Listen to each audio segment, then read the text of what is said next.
सर्वदोषं सर्वज्ञदेवमेतदर्शितं चासीजेन सिद्धान्तप्रवेशिकेयं विरच्यते स्वल्पज्ञामितं। ले आओ और आगे ले आओ। किसे कहते हैं, उनकी क्या विशेषताएं हैं और तीर्थंकर नामकरण के बंध के क्या कारण है? तो इसमें इस प्रश्न में सबसे पहले क्या बताया था कि 170 तीर्थंकर बताए थे। ढाई द्वीप में 170 तीर्थंकर है। तो ढाई द्वीप में 170 तीर्थंकर में कोई बता सकता है कि यहाँ आके पढ़ाओगे? क्षेत्र है तो एक जम्बू द्वीप में भरत क्षेत्र है, दो घाटकी खंड के भरत क्षेत्र है, दो पुष्करार्ध द्वीप के है। तो ऐसे कितने भरत क्षेत्र हो गए? 5 भरत क्षेत्र हो गए। और जैसी कंडीशन भरत क्षेत्र की इधर दक्षिण में है, वैसी की वैसी किस दिशा में? उत्तर दिशा। तो उत्तर दिशा में भी पहला जम्बू द्वीप में एक ऐरावत क्षेत्र है, दो घाटकी खंड में ऐरावत क्षेत्र है और दो पुष्करार्ध द्वीप में है। तो कितने हो गए ये? 5 और 5 10 हो गए। तो 10 कैसे हो गए ये? ढाई द्वीप में। कहाँ की चर्चा चल रही है?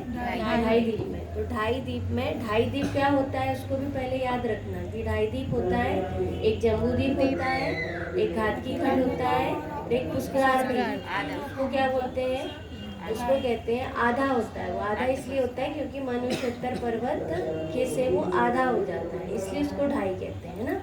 2 और आधा कितना हो गया? ढाई। तो ऐसे ये ढाई हो गए। अब इसमें फिर क्या होगा कि जम्बू द्वीप में एक विदेश क्षेत्र है और घाटकी खंड में 2 विदेश क्षेत्र है। कहाँ है? पूर्व पश्चिम में।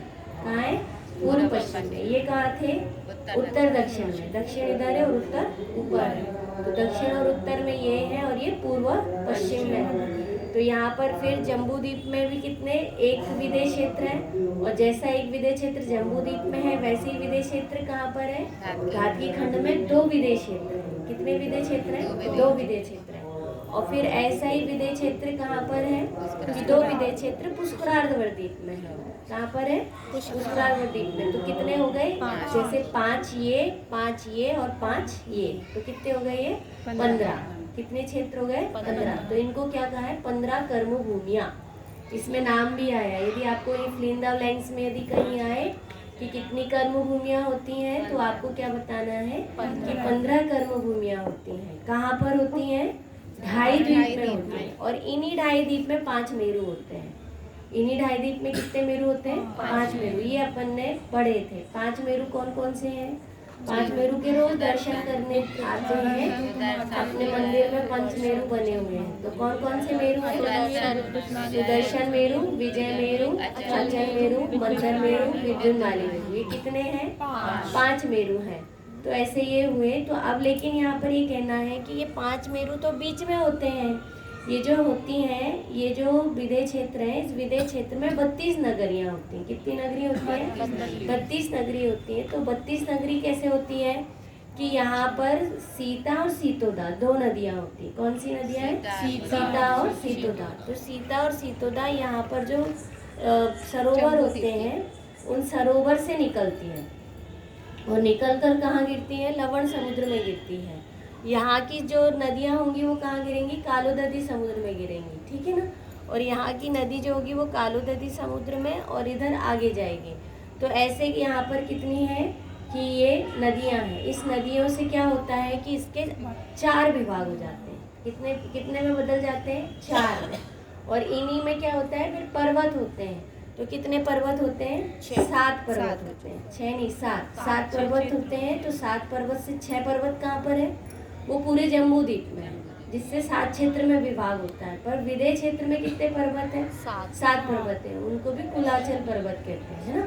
ईश्वाकार पर्वत यहाँ पर होता है जो इनको डिवाइड करता है। यहाँ पर कौन से पर्वत होते हैं कि और 7 पर्वत होते हैं जो 7 पर्वत यहाँ पर डिवाइड करते हैं। तो अब इनसे क्या होता है कि इनसे 7 पर्वत से 7 डिवाइड हो जाते हैं और नदियों के डिवाइड होने से क्या होता है? 8 दूनी 16 हो जाता है और 16 दूनी 32। तो एक विदेश क्षेत्र में कितने हो गए? 32। कितने हो गए? 32। तो फिर 32 पंचे 160। 32 पंचे कितना होता है? 160। तो ऐसे कितनी होती हैं नगरियाँ? 160 नगरी होती हैं विदेश क्षेत्र की। कौन से क्षेत्र की? विदेह क्षेत्र की। यहाँ पर एक एक तीर्थंकर हो सकते हैं। कितने तीर्थंकर हो सकते हैं? एक एक तीर्थंकर हो सकते हैं। और एक एक तीर्थंकर कहाँ हो सकते हैं? 5 भरत के और 5 ऐरावत के। तो कितने हो गए? 160 और 10 170। तो कितने तीर्थंकर हो सकते हैं? 170, है ना। कोई भी तीर्थंकर, एक तीर्थंकर हो तो दूसरे तीर्थंकर का जन्म नहीं होता, लेकिन क्षेत्र ही अलग हो तो हो सकता है ना। तो वो क्षेत्र कैसे हैं कि क्षेत्र अलग अलग है, उनके क्षेत्र कैसे दूर दूर है, अलग अलग है। तो अलग अलग क्षेत्र होने के कारण वो क्षेत्र से ऐसा हो सकता है। आया समझ? अब देखिए, चलिए अपन आगे पढ़ते हैं। कीड़े आने लगे काले वाले। हाँ, आपको फिर वो बताना था कि वो जो होता है उत्सर्पणी और अवसर्पणी। देखिए यहाँ पर पढ़ के देखते हैं एक बार फिर से। ये यहाँ से देखिए, 5 भरत 5 ऐरावत इन 10 क्षेत्रों के आर्य खंडों में उत्सर्पणी और अवसर्पणी के अनुसार कल्पकाल होता है ना। 5 भरत 5 ऐरावत इन 10 क्षेत्रों के आर्य खंडों में उत्सर्पणी और अवसर्पणी के अनुसार क्या होता है? कल्पकाल होता है। उत्सर्पणी और अवसर्पणी में से प्रत्येक के 6 काल होते हैं। सुखमा सुखमा, सुखमा, सुखमा दुखमा, दुखमा सुखमा, दुखमा और दुखमा दुखमा। नाम याद करना बहुत सरल है। नाम आपको याद है, सभी को भी करना है, याद है। फिर भी एक थोड़ी सी ट्रिक दे रहे हैं। एक दो नाम याद रखना है, एक है दुखमा और एक है सुखमा, है ना। क्या क्या नाम है? दुखमा और सुखमा। अब इसमें करना क्या है कि स्टार्ट किए सुखमा से। स्टार्ट कहाँ से किए? सुखमा से। तो सुखमा बोले, फिर उसके बाद सबसे पहले क्या बोले? सुखमा सुखमा। सबसे पहले सुखमा सुखमा, फिर एक हो जाएगा तो सुखमा, फिर पहले सुखमा फिर दुखमा। इसमें कंफ्यूज नहीं होना, है ना। पहले आया सुखमा सुखमा, फिर सुखमा, फिर पहले सुखमा आएगा फिर दुखमा आएगा। ऐसा क्यों कहते हैं? उसका कारण क्या है?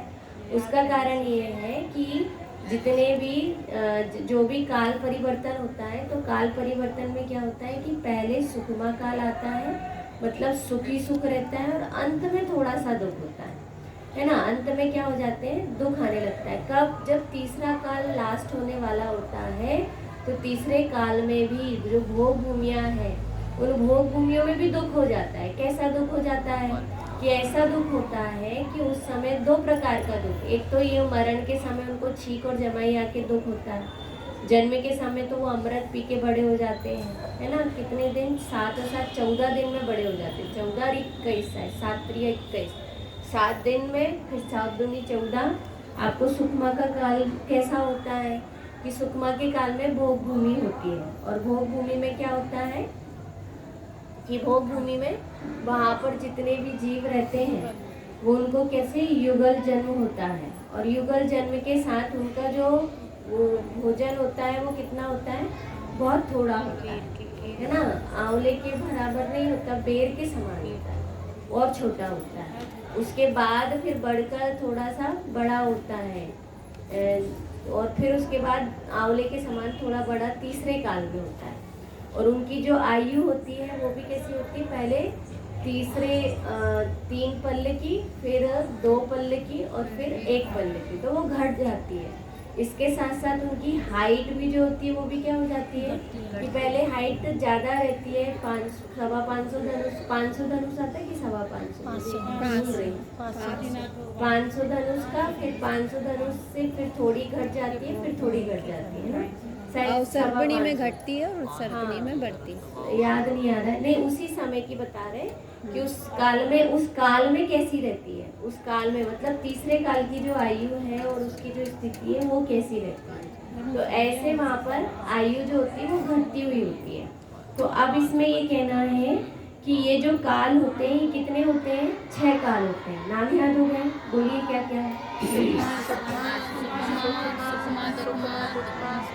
हाँ, अब क्या हुआ? वो घट रहा है ना, तो सुखमा दुखमा, पहले सुख है और उसके बाद क्या है? दुख भी है उनको। तो पहले जो तीसरे काल के जीव होते हैं उनको कौन सा काल कहते हैं?